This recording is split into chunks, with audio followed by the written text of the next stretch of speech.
Nagsisimula ang kwento sa pamamagitan ng paglalarawan sa ika-6 na siglo. Sa isang malawak na kaharian na umaabot mula sa mga disyerto ng China hanggang sa baybayin ng Mediterranean. Ang kahariang ito ay ang Persia na kilala sa napakalaking hukbo nito.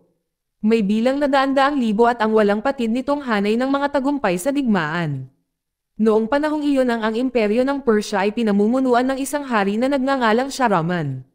Mayroon siyang nakababatang kapatid na lalaki na nagngangalang Nizam na nagsisilbing kanyang tagapayo. Si Haring Shahraman ay mayroon ding dalawang anak na lalaki na sina Tus at Garsiu. Isang araw habang naglalakad si Haring Shahraman sa lungsod ay nakasalubong niya ang isang masiglang batang lalaki na nagngangalang Dastan. Na tinutulungan ang kanyang kaibigan na makatakas mula sa mga sundalo matapos magnakaw ng mansanas. Si Dastan ay napakahusay sa pagtalon sa pagitan ng mga gusali, nahihirapan ang mga sundalo na mahuli siya. Gayunpaman si Dastan ay nahuli at dinala sa harap ni Haring Shahraman. Nang malaman na si Dastan ay isang ulila, naawa ang hari at inampon siya na ginawang prinsipe. Makalipas ang 15 taon, pinamunuan ni Prince Tus at Garsiu ang isang hukbo laban sa Khoisan Army. Nang hindi sinasadyang dumaan sila sa sagradong lungsod ng Alamo, si Tus ay nabihag ng kagandahan ng lungsod na nasa ilalim ng proteksyon ni King Shahraman. Gayunpaman ang kanilang tiyo ay nagbabala na ang Alamo ay nagtatago ng maraming pagtataksil. Sa lalong madaling panahon matapos ang mga espiya ng Persia ay hindi sinasadyang matuklasan ang isang iligal na pakikipagkalakalan ng armas sa pagitan ng Alamat at kaaway ng Persia. Nagalit si Tus at nagsimulang magplano ng pag-atake sa Alamat nang hindi nalalaman ng kanyang ama. Ipinatawag ni Tus ang kanyang nakababatang kapatid na si Dastan na nakikipagduel sa isa sa mga kawal ng Persia. Noong gabing iyon ay nagtipon ang tatlong magkapatid upang pag-usapan ang pag-atake sa Alamat. Sa sandaling iyon si Nizam ay naghandog ng mga espada at busog na gawa ng Alamat. Hindi sumang-ayon si Dastan sa pag-atake dahil ang kanilang tunay na misyon ay ang salakayin ang Khoisan hindi ang Alamat. Sa kabila nitong si Dastan ay hindi napigilan si Tus na ipagpatuloy ang kanyang plano at maaari lamang igalang ang kanyang desisyon. Pagkatapos ay binanggit ni Tus na ang Alamat ay may magandang prinsesa. Kung magtagumpay sila sa pagsakop sa lungsod, plano ni Tus na gawin siyang kanyang ika-5 asawa. Sa pagdinig na ito ay nagboluntaryo si Dastan na manguna sa unang pag-atake sa Alamat. Ngunit tumanggi si Tus at itinalaga ang gawain kay Garsiu. Pagkatapos naglulunsad si Garsiu ng pag-atake sa main gate ng Alamat. Habang si Dastan kasama ang kanyang kaibigang si Bis at iba pang mga kasama ay palihim na pumasok sa lungsod upang buksan ang Eastern Gate. Ito ay nagbibigay daan sa hukbo ng Persia na mabilis na sakupin ang Alamat nang hindi nawala ng maraming buhay. Sa sandaling mabuksan ang Eastern Gate si Tus at Garsiu ay pinangunahan ang kanilang mga tropa sa isang buong pag-atake. Samantala ang magandang prinsesa ng Alamat na si Tamina ay naalarma nang malaman na ang lungsod ay sinasalakay ng mga Persian. Bilang isang resulta, si Tamina ay nagmamadali sa sagradong templo upang kunin ang isang mystical na sandata. Isang sandata na puno ng buhangin na nagbibigay sa kanyang may hawak ng kakayahang ibalik ang oras. Nagpapahintulot sa kanila na itama ang mga pagkakamali o muling buhayin ang mga pangyayari. Pagkatapos ay iniabot ni Tamina ang punyal sa kanyang katiwala na nagtuturo sa kanila na tumakas tungo sa kaligtasan. Sa kasamaang palad habang papalabas na sa lungsod ay naharangan sila ni Dastan na mabilis na nanag sa kanila. Sa sandaling iyon natuklasan ni Dastan ang telang na naglalaman ng punyal ng oras. Interesado siya sa kakaiba at nakakaakit nitong disenyo. Si Dastan ay nagpasya na itago ang punyal. Pagkaraan ng ilang sandali ay matagumpay na nasakop ng mga puwersang Persian ang lungsod ng Alamat at nahuli si Tamina at dinala sa harap ni Tus. Sa panahong ito tinanong ni Nizam si Tamina na nagtatanong kung bakit ang Alamat ay nagsusuplay ng mga sandata sa kaaway ng Persia. Gayunpaman tinanggihan ni Tamina ang lahat ng akusasyon mula sa kanila, na sinasabing ang Alamat ay walang kakayahang gumawa ng mga armas. Si Tus pagkatapos ay nagmungkahi ng kasal kay Tamina na nagmumungkahi na sa pamamagitan ng paggawa nito ay magiging bahagi ang Alamat ng imperyo ng Persia. Sa sandaling iyon ay napansin ni Tamina na si Dastan ay may punyal ng oras na nakasuksok sa kanyang sinturon. Bilang resulta tinanggap niya ang proposal ni Tus na may layuning bawiin ang punyal mula kay Dastan. Pagkatapos ay pinuri ni Tus si Dastan sa pagtulong sa pag-atake sa pamamagitan ng Eastern Gate. Si Dastan pagkatapos ay buong pagmamalaking ipinakita kay Tus ang punyal na kanyang natagpuan. Ngunit biglang naputol ni Nizam ang kanilang pag-uusap at inutusan si Tus na makipagkita sa kanilang ama. Pagkatapos ay nakipagkita si Tus at Nizam kay Haring Shahraman na galit sa kanyang mga aksyon sa pag-atake sa sagradong lungsod ng Alamat. Si Tus ipinaliwanag kay Haring Shahraman tungkol sa sinasabing supply ng armas na iniulat ni Nizam. Gayunpaman ay tumanggi si Haring Shahraman na paniwalaan ito. Dahil ang Alamat ay walang mga panday at pagiging isang sagradong lungsod na hindi karapat-dapat sa gayong pag-atake. Sa kalaunan ay kinuha ni Tus ang buong pananagutan para sa pag-atake sa Alamat at nagpasyang maghanap ng katibayan ng pagtataksil ng Alamat sa kanyang sarili. Pagbalik sa Alamat ay nakita niya si Destan at binigyan siya ng isang tradisyonal na balabal upang ipakita bilang isang regalo kay Haring Shahraman sa panahon ng pagdiriwang. Inutusan din nito si Destan na iharap si Temina sa hari. Kung ang kanilang ama ay hindi sumang-ayon sa kanyang kasal kay Temina, tatapusin ni Destan si Temina. Kalaunan ay dinala ni Destan si Temina sa harap ni Haring Shahraman sa pagdiriwang. Pinuri ni Haring Shahraman si Destan para sa kanyang katapangan at sinabi na para mapanatili ang matibay na ugnayan sa pagitan ng magkapatid ay dapat silang magkaroon ng isang unbreakable sword. Pagkatapos ay iniharap ni Destan ang puting balabal na regalo mula kay Tus. Matapos isuot ang robe na inihayag ni Haring Shahraman na hindi niya papayagan ang pagpapakasal ni Tus kay Temina dahil marami ng asawa si Tus. Ipinahayag ng hari na ikakasal si Temina kay Destan ang matapang na mandirigma. Subalit biglang nagliyab ang balabal na suot ni Haring Shahraman na naging sanhi ng kalunos-lunos na kamatayan ng hari. Si Garciu na naruroon sa pinangyarihan ay agad na inakusahan si Destan na pumatay sa kanilang ama. Bilang resulta ang lahat ng mga sundalo pagkatapos ay sumalakay kay Destan. Sa pagkakataong ito ay nagawa ni Bis na iligtas si Destan mula sa pagkakahuli. Ngunit sa kasamaang palad ay binawian siya ng buhay sa panahon ng pagliligtas. Kasabay ng mabilis na paghawak ni Temina kay Destan at silang dalawa ay nakatakas sa pamamagitan ng pagtalon sa tubig. Pagkatapos ay sumakay sila ng mga kabayo upang tumakas mula sa kaharian. Pagkatapos ng insidente, ipinahayag ni Tus ang kanyang kalungkutan sa pagpatay kay Haring Shahraman.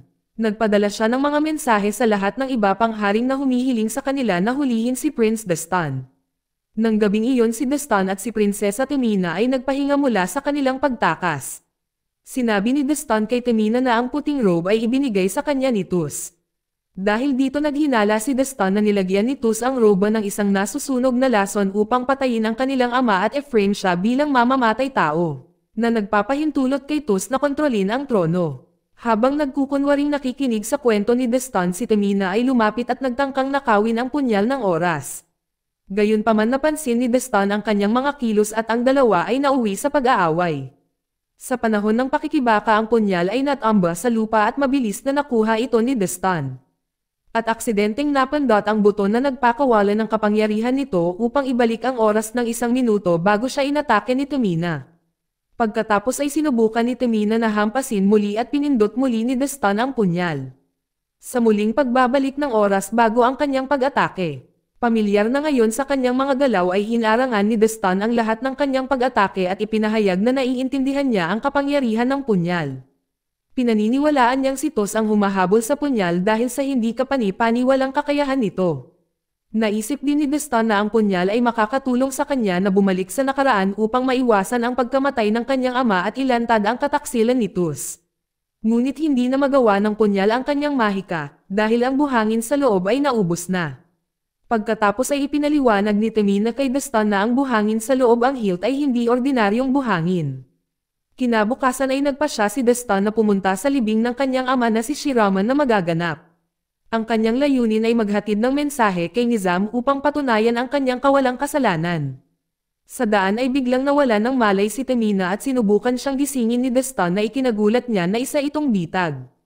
Nang biglang hinampas ni Temina si Destan na nawalan ng malay. Nang makabalik ang malay ni Destan nakita niya ang sarili na napapaligiran ng grupo ng mga bandido na pinamumunuan ng isang negosyanteng organizer at pinamumunuan ni Amar. Hindi inaasahang nakipag-usap si Destan sa isang pangkat nito upang mahuli si Temina. Sa sandaling nahuli si Temina nabawi ni Destan ang punyal at inutusan si Amar na gawing alipin si Temina. Ngunit si Destan at Temina ay dinala kung saan ang lugar ni Amar. Sinubukan ni Destan na tumakas, ngunit pinigilan siya ni Amar nang malaman na siya ay isang takas mula sa kaharian. Ito pala ay tinangka ng mga bandido na kunin ang punyal at planong ihatid si Destan kay Prinsipe Tus na katatapos lang naging Crown King. Sa kaguluhang naganap na nagawa ni Destan na makatakas sa mga bandido at bawiin ang kanyang punyal at tumakas kasama ni Tamina sa isang kuweba. Ang dalawa pagkatapos ay nagpatuloy sa kanilang paglalakbay.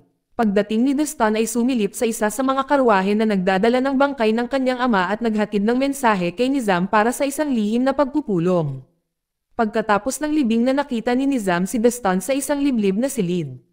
Sinubukan ni Destan na ipaliwanag ang kanyang kawalang kasalanan na nagsasabing siya ay na-frame ni Tus. Upang patunayan na ito si Destan ay nagpakita kay Nizam ng punyal. Ngunit sa kanyang pagkabigla ang punyal ay pinalitan ni Tamina ng isang simpleng nail clipper. Sa sandaling iyon napansin ni Destan ang mga marka ng paso sa mga kamay ni Nizam na para bang nalagyan siya ng parehong nasusunog na lason. Kaya naghinala si Destan na si Nizam ang tunay na salarin sa likod ng pagpatay kay Haring Shiraman. Nakumpirma ang kanyang mga hinala ng tambangan ni Nizam si Destan. Ito ay nagtulak sa kanya upang mabilis na makatakas sa loob habang hinahabol ng mga tauhan ni Nizam. Sa panahon ng pagtakas nakatagpo ni Destan si Garciu na galit na galit. Tinangka ni Destan na ipaliwanag ang sitwasyon.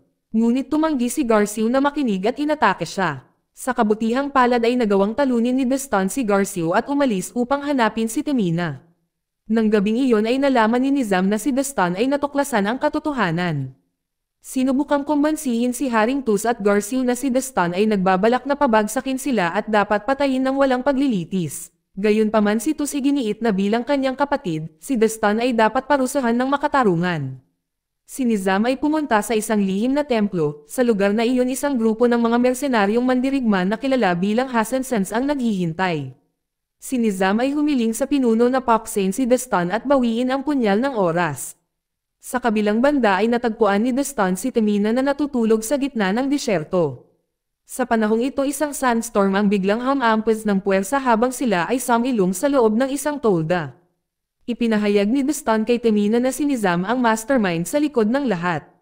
Nang ipinaliwanag niya na ang pag-atake sa alamat ay batay sa mga maling akusasyon na ginawa ni Nizam. Sa nakaraan si Nizam na iligtas niya si Haring Sharaman mula sa pag-atake ng leon. Ito pala ay sinadya ni Nizam na bawiin ang pagliligtas na nagpapahintulot kay Sharaman na mamatay at gawing hari si Nizam. Gayunpaman, ipinaliwanag ni Tamina na ang salamin ay isang sisidlan na may hawak ng mga buhangin ng panahon na nilikha ng mga Diyos upang parusahan ang sangkatauhan para sa mga kasalanan nito.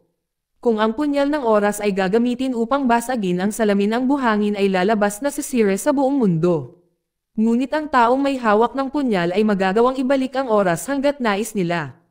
Nang maunawaan ni Destan ito at isinantabi ni Tamina ang kanilang mga pagkakaiba at nakatuon sa pagprotekta sa punyal mula sa pagkahulog sa mga kamay ni Nizam. Bago nila ipagpatuloy ang kanilang paglalakbay ibinigay ni Tamina ang natitirang mga buhangin ng oras kay Destan upang magamit sa mga emergency. Hindi nagtagal habang nagpapahinga sa isang oasis ay nahuli na naman sila ni Amar at ang kanyang grupo.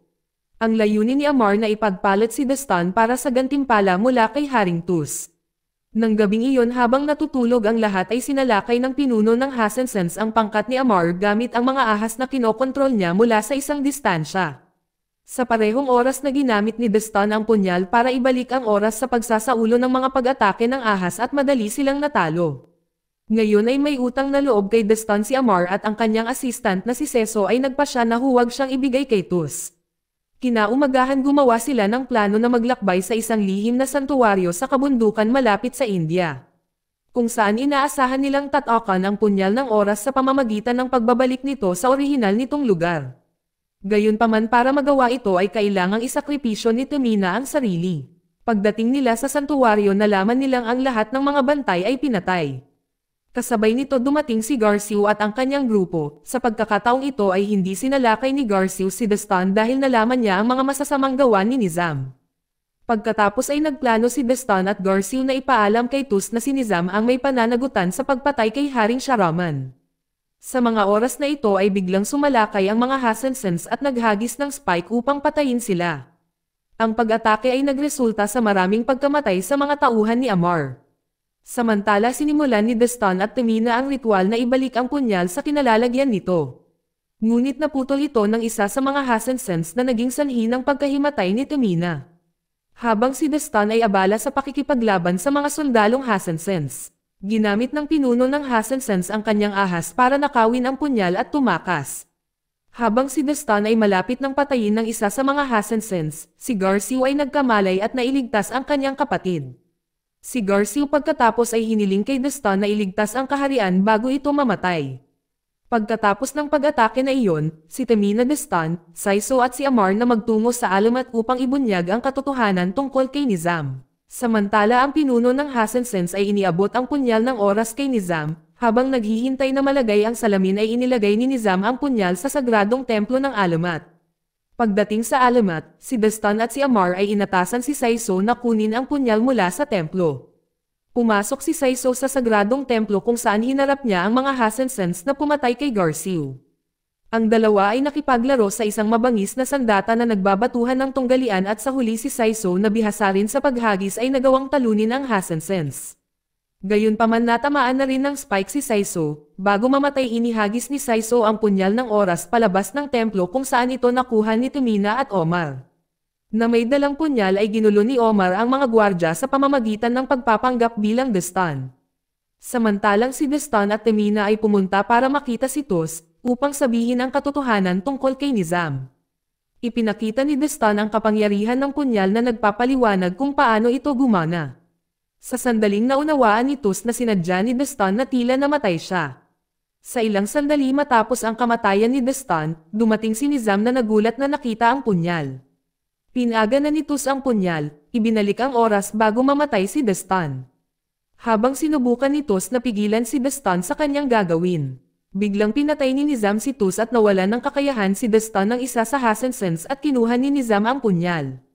Pagkaalis ni Nizam, dumating si Tamina para tulungan si Destan na matagumpay na talunin ang Hassensens. Sa sandaling iyon napagtanto ni Tamina na ang Hassensens ay mga especially iya mula sa alamat at ipinaalam kay Nizam ang tungkol sa punyal. Si Nizam pagkatapos ay pumunta siya sa kuweba, gamit ang isang balon na hinukay dati ng kanyang mga tauhan.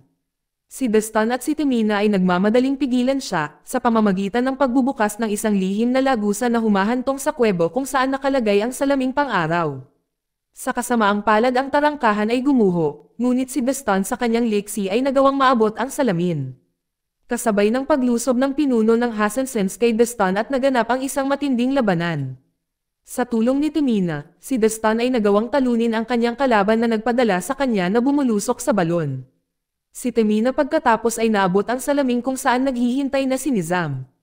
Habang lumalago ang kanilang pagkabigo ay nag-away sila at sa kaguluhan ay hindi sinasadyang nahulog si Tamina sa balon. Hinawakan ni Destan ang kanyang kamay ngunit hinimok siya ni Tamina na pigilan si Nizam. Pagkatapos ay ipinagtapat niya ang kanyang malalim na damdamin para kay Destan at isinakripisyo ang kanyang sarili upang makaligtas siya. Si Destan sa kahinarap si Nizam, nang isasalusok na sana niya ang punyal sa salaming ay nag-away ang dalawa. Dahil sa punyal na naging sanhi ng pagkabasag ng salamin. Nang mabasag nito ang isang sandstorm ay naganap upang sirain ang alamat.